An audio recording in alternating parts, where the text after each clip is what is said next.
Okay, I'll cover a couple things here and we'll run through these things fairly well. Let me jump on and share. This is chapter 9. This will not be quite as long as some of the other ones are. Let's take a look at it. Chapter 9, we're going to talk about what are emotions, or what are influences on emotional expression, and expressing emotions effectively and managing emotions. A couple of things to keep in mind with this is the phenomenon called an emotion has several components. And we're going to look at, let me take my share off real quick and change um, because I have Goldman's model up now.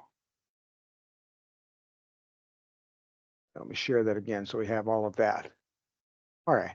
So Goldman's model of emotional intelligence has five key components. One is self-awareness, which involves recognizing, understand your own emotions, including your impact on thoughts and behavior. Individuals with high self-awareness are attuned to their strengths, weaknesses, values, and goals. They're the people who are the go-getters, the ones that are kind of have a goal and work towards that.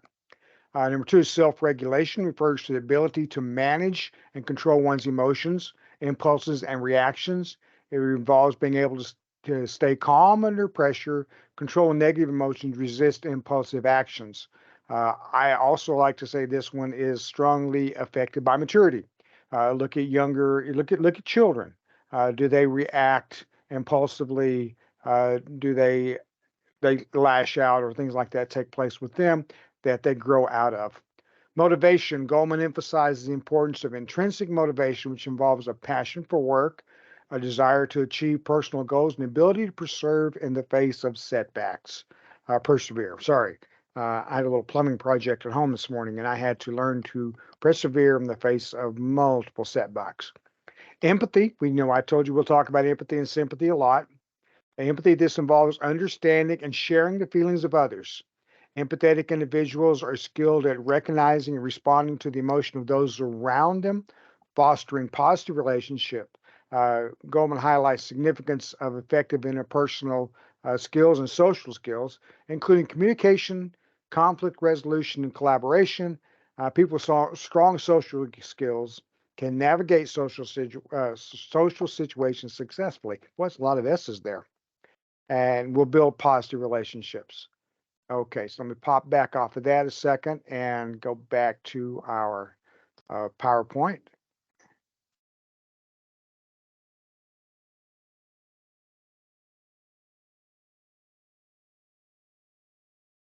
What are emotions? They are physiological changes, they're nonverbal behaviors, they're cognitive reactions, and they're reappraisal, where we look at something, we might make a different appraisal after we've kind of looked through what exactly happens. Verbal expressions, anger, joy, fear, sadness, and disgust are common, typical emotions. Some specific emotion words represent varying degrees of intensity. Anger, fear, disgust, happiness, sadness, and surprise. I'll look at, let's look at, I'm going to slip around a little bit here, and I want to look at the layers here uh, of those particular type of emotions when we talk about managing those emotions. The different layers in anger are annoyed, angry, and furious. Annoyed being less, furious being the most. For sadness is pensive, sad, and grieving. Happy is content, happy and ecstatic. Afraid is anxious, afraid and terrified. And loving is liking, loving, and adoring. So, keeping those are some of the layers I want you to kind of keep in mind as well as we talk about emotions that way. Uh, some of the influences on emotional expression are our culture. There are certain cultures that are stronger emotionally expressive than others. Some gender roles will cause that to happen, and social conventions. And we'll talk about emotional labor in just a second here. Um, well, let's go ahead and do that now. Let's talk about emotional labor. I'm going to switch off of there again because I've got uh, a different PowerPoint that comes, or not a PowerPoint, but a section just on emotional labor. Emotional labor refers to the effort, plan, and control individuals exert over their emotions to meet the expectations of a job or a social role. Think about this in terms of a first date. Is there, you're looking what your expectations are, and it might have some labor in how you control what emotions you have there. This concept was first introduced by the sociologist Hochschild in her 1983 book, The Managed Heart: Commercialization of Human Feelings. It's particularly relevant in service-oriented professions, wait staff, labor staff, front desk labor staff. Employees are required to manage their emotions as part of their job responsibilities. The two main types of emotional labor: surface acting involves displaying certain emotions that are expected by the organization or the job. If you, some fast food places want a greeting every time the doors open, like "Hi, welcome to Arby's," or "Hi, welcome to Papa John's," or whoever's they're doing it. That's the emotion. A happy, cheerful emotion is what's expected. That surface acting. Employees engage in surface acting when they express emotions that may not be generally reflect their inner emotional state. They may not be ready to smile and be happy that day, but they do, because that's the surface acting. Deep acting, in contrast to surface acting, involves an effort to genuinely feel the emotions that are expected in a given situation. It requires individuals to modify their inner feelings to align with the desired emotional display. A flight attendant might try to cultivate a sense of calmness and reassurance during a turbulent flight. There's some things that will take place that will keep that in mind as well. I'm going to go ahead and discuss emotional contagion, because it comes up very quickly here. It refers to a phenomenon where one person's emotions and related behaviors can affect or infect the emotions and behaviors of others. In other words, the emotions of one individual can be transferred to another person through nonverbal cues such as facial expressions, body language, and tone of voice. A really big player there. This process often occurs subconsciously and can have a significant impact on social interactions, group dynamics, and the overall emotional atmosphere of a situation. In nonverbal communication, emotion is primarily transmitted through nonverbal cues rather than explicit verbal communication. If one person in a group is smiling, expressing joy, other people in the group might unconsciously adopt a more positive and cheerful demeanor. Mirror neurons, some officials believe that they're neurons that fire both when an individual performs an action and when they observe someone else perform the same action, play in an emotional contagion. These neurons may contribute to the automatic mimicking of others' emotional expressions and behaviors. Positive and negative effect.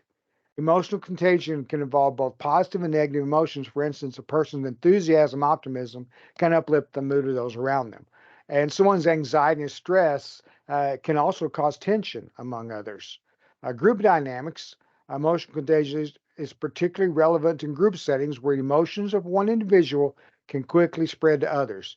This can influence the overall emotional climate of a group or team and impact collective decision making and collaboration. It can shut down collaboration or it can open it up. Social media technology. With the rise of social media, emotional contagion can also occur online. If you look at particular posts, and I teach social media, so I watch and deal with social media a lot. I look back and forth and see when somebody makes a post that's a little bit negative.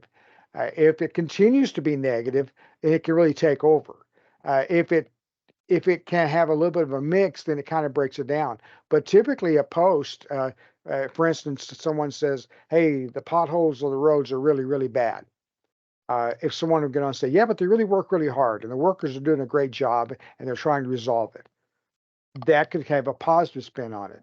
Or somebody get on and say, "Yeah, they're terrible. This is a big one, and that's a big one, and it's all they do. Nobody ever works."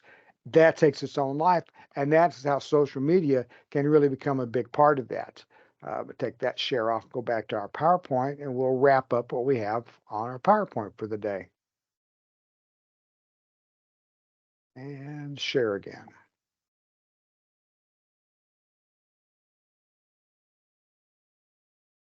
Expressing emotions effectively is when we need to recognize our feelings, choose the best language, and share multiple feelings, and recognize the difference between feeling and acting. You have to accept responsibility for your feelings by not blaming others how you feel. But here's the big one: choose the best time and place to express your feelings. I use the example of a first date. If you arrive at your first date and the food's not made the way you like it, or you're had a flat tire and you're angry, that's probably not the best place to express that emotion. And that will pretty much could guarantee you won't have a second date. That's where the a big issue takes place in having a time and place and expressing. The other thing I want to discuss briefly is self-talk, because that's the answer to one of the questions on one of your quizzes.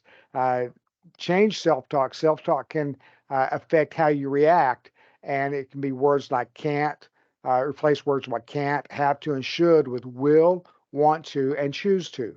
And that's a big part of what takes place within self-talk. That's all I'm going to cover, particularly with chapter 9. And I will add once again the next chapter in. So thanks for stopping by.